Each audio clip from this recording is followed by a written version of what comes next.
സൗദിയിലുള്ള ട്രിപ്പിൻ്റെ ആദ്യത്തെ ദിവസം ശരിക്കും ഇന്നാണ് കേട്ടോ. ഇന്ന് ഞങ്ങൾ വാദി ഹനീഫ് ലക്ഷ്യമാക്കി വന്നായിരുന്നു. ഇവിടെ എന്താണെന്ന് വെച്ചിട്ടുണ്ടെങ്കിൽ ഇവിടെ രണ്ട് മൗണ്ടെയ്ൻസിൻ്റെ ഇടയ്ക്കുള്ള ഒരു 57 കിലോമീറ്റർ ദൂരത്തേക്ക് ഈ വാട്ടർ ബോഡീസാണ്. ഇങ്ങനെ ഈ ചെളിവെള്ളം കിടക്കുന്നത് നോക്കണ്ട. ഇത് നിറയെ നല്ല മഴ പെയ്യുമ്പോഴും പിന്നെ നല്ല വിൻ്ററൊക്കെ ആകുന്ന സമയത്ത് ഇവിടെ മുഴുവൻ കുഞ്ഞു കുഞ്ഞു അരുവികൾ ഇങ്ങനെ വന്നുകൊണ്ടിരിക്കും. അപ്പോൾ ഈ അരുവികളിൽ ഇതിന് ചുറ്റും കുറേ പാർക്കുണ്ട്. ഞാൻ 57 കിലോമീറ്റർ വരുമ്പോൾ കുറച്ച് ദൂരം ഉണ്ടല്ലോ, പാർക്കുകളുണ്ട്, പിന്നെ അഗ്രികൾച്ചറുണ്ട്, കൃഷിസ്ഥലമുണ്ട്. ശരിക്കും സൗദി എന്ന് പറഞ്ഞ സമയത്ത് ശരിക്കും സൗദി എന്ന് പറഞ്ഞൊരു കോൺസെപ്റ്റേ മാറിപ്പോണ് ഇപ്പോൾ ഇവിടെ വന്ന് നോക്കുമ്പോഴല്ലേ. ഇതിപ്പം മിഡ് ഏപ്രിലാണ്. എന്താ തണുപ്പ്. ഇപ്പോൾ ഉച്ചയ്ക്ക് ഇപ്പം എത്രയും സമയത്രേ 12:30 സമയത്ത് ശരിക്ക് AC വേണ്ട. കാറിൽ നമ്മൾ AC ഇട്ടിട്ടില്ല, ബസ്സിൽ AC ഓഫ് ചെയ്യാൻ പറഞ്ഞു. ഈ നട്ടുച്ച നേരത്തെ ഞാൻ വിചാരിച്ചത് ഇങ്ങനെയാണ് വരിക എന്നുള്ളത്. പക്ഷേ ഇവിടെ നമ്മൾ ആ ഒരു മനസ്സിൽ നിന്ന് ആദ്യത്തെ ആ ഭയങ്കരമായ തീക്ഷ്ണമായ ചൂടിൽ വെന്തുരുകുന്ന മണലാരണ്യത്തിൽ എന്നൊക്കെ പറഞ്ഞതിൽ നിന്ന് മാറിയിട്ട് ഞാൻ കണ്ട സൗദി, നമ്മൾ കുരുടന്മാർ ആനയെ കണ്ട പോലെ സൗദിയുടെ വളരെ ചെറിയൊരു ഭാഗം മാത്രമേ റിയാദെ കണ്ടതുള്ളൂ. റിയാദിൽ എനിക്ക് തോന്നുന്നു പൊതുവെ നല്ല തണുത്ത അന്തരീക്ഷം തന്നെയാണ്. പക്ഷേ ഒരു ജൂൺ ജൂലൈ ആ സമയത്ത് സമ്മർ പീക്കിൽ എന്തായി കഴിഞ്ഞാലും എക്സ്ട്രീം സമ്മർ തന്നെയാണ് ഉണ്ടാവുക. പക്ഷെ അതിൽ നിന്ന് മാറിയിട്ട് അല്ലാത്ത സമയം നോക്കുകയാണെങ്കിൽ കുടുംബത്തിനൊക്കെ വളരെ സ്വസ്ഥമായിട്ട് കഴിയാവുന്ന. പിന്നെ റിയാദിന് എന്ന് വെച്ചിട്ടുണ്ടെങ്കിൽ ഇപ്പോൾ വന്നപ്പം നമ്മൾ വന്നിറങ്ങിയത് റിയാദ് ബസ് സ്റ്റേഷനിൽ. അതിപ്പോഴും ആ ഒരു പഴയ നാട്ടിൻപുറത്തിൻ്റെ തനിമ അതേപോലെ വെച്ചിട്ട്.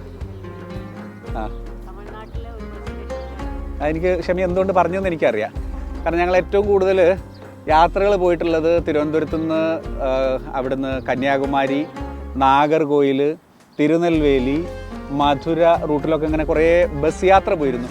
ശരിക്കും അതേ ഒരു ഫീലാണ് റിയാദ് ബസ് സ്റ്റേഷനിൽ വന്നിറങ്ങുമ്പോൾ. റിയാദ് ബസ് സ്റ്റേഷൻ എന്ന് പറയുമ്പോൾ ഞങ്ങൾ ദുബായിൽ നിന്ന് ബസ്സിലാണല്ലോ വന്നിട്ടുള്ളത്. ആദ്യം ഫ്ലൈറ്റിൽ വരാമെന്ന് പ്ലാൻ ചെയ്തു, പിന്നെ വണ്ടി റെൻ്റേക്കാരെടുത്ത് വരാമെന്ന് നോക്കി, സ്വന്തം വണ്ടി എടുത്ത് വരാൻ നോക്കി, പിന്നെ അന്നും വേണ്ട നമുക്ക് ബസ്സിൽ എക്സ്പ്ലോർ ചെയ്യാമെന്നില്ല. റിയാദ് ബസ് ടെർമിനലിൽ അവിടെ വന്ന് ഇറങ്ങുന്നു. ഒരു തിരുനെൽവേലിയിലോ അല്ലെങ്കിൽ തമിഴ്നാട്ടിലൊക്കെ ഉള്ള ഒരു സാധാരണ കോയമ്പേടോ, ചെന്നൈയിലൊരു കോയമ്പേട്, അങ്ങനെ ഒരു കോയമ്പേട് എന്നൊരു ബസ് സ്റ്റേഷൻ, അതിൻ്റെയൊക്കെ പോലെ തന്നെ കുറേ ബസ്സുകൾ നിർത്തിയിട്ടുണ്ട്. 500 ദിർഹം കൊടുത്ത് വിസിറ്റ് വിസ എടുത്തിട്ടാണല്ലോ ഇപ്പോൾ നമ്മൾ വന്നിട്ടുള്ളത്. അപ്പോൾ ആ വിസ കാണിച്ചു കൊടുക്കുമ്പോൾ ഉടനെ തന്നെ സിം എടുത്ത് പുറത്തേക്ക് ഇറങ്ങുന്ന സമയത്ത് നിറയെ ടാക്സിക്കാരങ്ങ്. ടാക്സി ശ്രദ്ധിച്ചോ? തിളങ്ങുന്ന പച്ച കളറൊന്നും എനിക്ക് തോന്നിയിട്ടില്ല. കാരണം ഇന്നലെ നന്നായിട്ട് മഴ പെയ്തിരുന്നു. ഏതാണ്ട് എല്ലാ വണ്ടികളുടെയും തിളക്കം കുറഞ്ഞിട്ടുണ്ട്. ഞങ്ങളിപ്പോൾ ക്യാമറ ചെയ്തുകൊണ്ടിരിക്കുന്നത് മിറക്കിൾ മീഡിയയിലെ ഇമ്രാനാണ്. ഇമ്രാന് ഇന്നലെ നല്ല മഴയല്ലായിരുന്നു അവിടെ. ഇമ്രാന് ക്യാമറ ഷെയ്ക്ക് ആവുന്നുള്ളതുകൊണ്ടാണ് ശബ്ദമൊന്നും പറയാത്തത്. തല കുലുക്കി, നല്ല മഴയായിരുന്നു ഇന്നലെ. ചില സ്ഥലങ്ങളിലൊക്കെ നല്ല ആലിപ്പഴ വർഷം കണ്ടിരുന്നു. എനിക്ക് തോന്നുന്നു നാട്ടിലിപ്പോൾ മഴ കുറഞ്ഞു. ഭയങ്കര ചൂട്. ഷാബ് ഇന്നലെ കഴിഞ്ഞ ആഴ്ച പോയിരുന്നു. ഷാബ് പറഞ്ഞു കഴിഞ്ഞാൽ നിൽക്കാൻ പറ്റാതെ 2 ദിവസം നേരത്തെ പോകുന്നു എന്ന് പറഞ്ഞു. ഇവിടെ ഏപ്രിൽ മിഡിൽ എനിക്ക് ഇമാജിൻ ചെയ്യാൻ പറ്റുന്നില്ല എന്തൊരു നല്ല തണുപ്പ് എന്ന് പറയും. ബസ്സിൽ 18 ഡിഗ്രി സെൽഷ്യസ് ആണ്. എനിക്കറിയില്ല എല്ലായിടത്തും. ഇനിയിപ്പം ഞാൻ മക്ക, മദീന, ജിദ്ദ ഒക്കെ, തായിഫൊക്കെ പോകാൻ ആഗ്രഹിക്കുന്നുണ്ട്. അവിടെ അങ്ങനെയാണെന്ന് അറിയില്ല. പക്ഷെ റിയാദിൽ നട്ടുച്ച 12 മണി, യു വോണ്ട് ബിലീവ് ഇറ്റ്. എൻ്റെ ഫോണിലിതാ, അയ്യോ അല്ല, ദുബായ് ടൈം ഇവിടുത്തെ തമ്മിൽ മാറ്റമുണ്ട്. 11:22 ആയിട്ടുള്ളൂ തോന്നുന്നുണ്ട് അല്ലേ? എൻ്റെ വാച്ചിൽ ഇപ്പോഴും ദുബായ് ടൈം ആയിട്ടുണ്ട്. അപ്പോൾ ഇവിടുത്തെ 1 മണിക്കൂർ പിറകിലാണല്ലോ ദുബായും നമ്മളും തമ്മിലുള്ളത്. ദുബായിൽ ഇപ്പോൾ 12:22 12:23, ഇവിടെ 11:23 ആയിട്ടുള്ളൂ. പക്ഷെ എന്നാൽ പോലും നല്ല അന്തരീക്ഷം. പിന്നെ പിറകിലേക്ക് നോക്കുകയാണെങ്കിൽ അതാണ് ഷമി പറഞ്ഞത് അല്ലേ, ഈ പച്ചപ്പൊക്കെ. ഞങ്ങൾ മിണ്ടാതിരിക്കുക, ശ്രദ്ധിച്ചു നോക്കൂട്ടോ. എനിക്കറിയില്ല മൈക്ക് ക്യാപ്ചർ ചെയ്യുമെന്നുള്ളത്.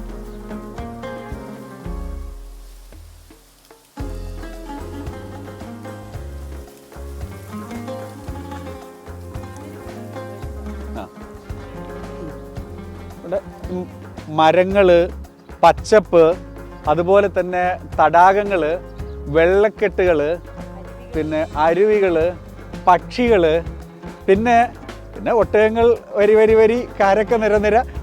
കാരക്കയുടെ നല്ല ഡേറ്റ്സിന്റെ വലിയൊരു ഫാം കണ്ടിരുന്നു ഇല്ലേ? നമ്മളിപ്പോൾ ഒന്ന് കണ്ടില്ലേ ഇപ്പോൾ ഒന്ന്. ഇതൊക്കെയാണ് ഈ റിയാദ് അല്ലെങ്കിൽ സൗദി എന്നുള്ളത്. എനിക്ക് തോന്നുന്നത് നാട്ടിലുള്ള നിങ്ങളും അതുപോലെ തന്നെ ദുബായിലുള്ള എൻ്റെ കൂടെ വർക്ക് ചെയ്യുന്ന ആളുകൾ പോലും, അതായത് ഞാനിപ്പോൾ റേഡിയോയിൽ നല്ല പറയുന്നത്, അതിൻ്റെ ഞാൻ ടെക്നിക്കൽ സൈഡിൽ നിന്നൊക്കെ ഉള്ള ആളുകൾ ഇവിടെ റിയാദിൽ ജോലി കിട്ടിയിട്ട് വരുന്നോ നോക്കുമ്പോൾ അയ്യോ അവിടേക്ക് ആ ചൂടത്തേക്ക് പോകണമെന്ന് വെച്ചിട്ട് ദുബായിൽ നിൽക്കുന്ന ആളുകളുണ്ട്. ഞാൻ പറയുകയാണ്, വെതറാണ് നോക്കുന്നതെങ്കിൽ Dubai one of the best ആണ് മിഡിൽ ഈസ്റ്റിൽ. എൻ്റെ അനുഭവത്തിൽ ഏപ്രിൽ മാസത്തിൽ നല്ല തണുപ്പുണ്ട്. പിന്നെ നമ്മളവിടെ ആ റെയിൽവേ സ്റ്റേഷൻ്റെ കാര്യം പറഞ്ഞത് വെച്ചാൽ അതൊക്കെ ബസ്സിൽ നിന്ന് അങ്ങ് ഇറങ്ങുന്നതോട് കൂടിയിട്ട് തന്നെ കാണുന്നത് എന്താണെന്നറിയോ, ആളുകൾ നമ്മളങ്ങ് പൊതിയും പെട്ടിയും ബാഗ് എടുത്തിട്ട് ഓരോ ടാക്സിക്കാർ. അപ്പോൾ ഞാൻ പറഞ്ഞല്ല, നമ്മൾ ഫ്രണ്ട് വന്നിട്ടുണ്ട് എന്ന്, മറ്റേ മിസ്റ്റർ റഫീഖ് ഭായി ആണ് നമ്മളിവിടെ എല്ലാം കാണിക്കാൻ വേണ്ടിയിട്ട് വരുന്നത്. അങ്ങനെ റഫീഖ് ഭായിയുടെ വണ്ടിയിൽ വരുന്നു. ഈ റിയാദിന് 2 മുഖമുണ്ട്. ഒരു മുഖം അൾട്രാ മോഡേൺ, അത് ഞങ്ങളിപ്പോൾ ഡിജിറ്റൽ സിറ്റി കണ്ടിട്ടില്ലായിരുന്നോ? എന്താ അതിൻ്റെ പ്രത്യേകത ഉണ്ടല്ലേ? അത് അൾട്രാ മോഡേൺ, നമുക്ക് കിട്ടാവുന്നതിൽ ഏറ്റവും നല്ല ഫെസിലിറ്റീസ് വെച്ചുകൊണ്ട് ഒരു സൈഡ് വരുന്നു. പക്ഷേ മറു സൈഡ് ആ പഴയ ദുബായ്, നമ്മളിപ്പോൾ ഒരു പക്ഷേ ഉമ്മുൽ ഖുവൈൻ്റെ ഒക്കെ ആ ഒരു റിമോട്ട് വില്ലേജിലേക്കൊക്കെ പോകുന്ന സമയത്ത്, അല്ലെങ്കിൽ ഫുജൈറിൻ്റെ ഉള്ളിലൊക്കെ പോകുന്ന സമയത്ത് ചെറിയ അറബിക് ഹൗസസ് ഒക്കെ ഉണ്ടാവുമല്ലോ, അതുപോലെ ഒരു റിയാദ് അവിടെ നിൽക്കുന്നു. മറ്റൊരു റിയാദ്. ഇത് രണ്ടും തമ്മിലുള്ള ഒരു ക്ലാഷിന് പകരം ഒരു പാരലായിക്കൊണ്ട് പോകുന്ന റിയാദാണ് ഞങ്ങൾക്ക് ഫസ്റ്റ് ഡേ ഞങ്ങളുടെ എക്സ്പീരിയൻസ്. പിന്നെ റമദാൻ ആയതുകൊണ്ട് ഭക്ഷണം അധികം ടേസ്റ്റ് ചെയ്യാൻ പറ്റിയിട്ടില്ല. ഇന്ന് രാത്രി ആകുമ്പോഴത്തേന് ഇവിടുത്തെ ഫുഡൊക്കെ ഒന്ന് എന്തായാലും റിയാദിൻ്റെ ഡേ 1 ട്രിപ്പ്. ഷമി ഇവിടെ വന്ന സ്ഥിതിക്ക് ഒരു സെൽഫിയെങ്കിലും എടുക്കണം കേട്ടോ. വാദി കുട്ടിക്കവിത കേൾക്കട്ടെ.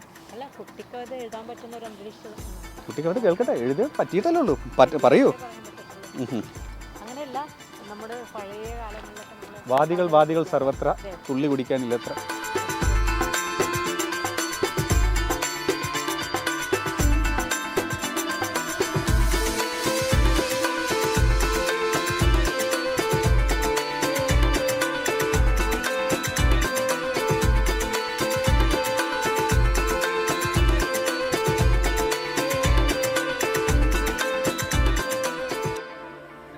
ഈ ലോകത്തിന്റെ ഒരതിരിലേക്കാണ് യാത്ര.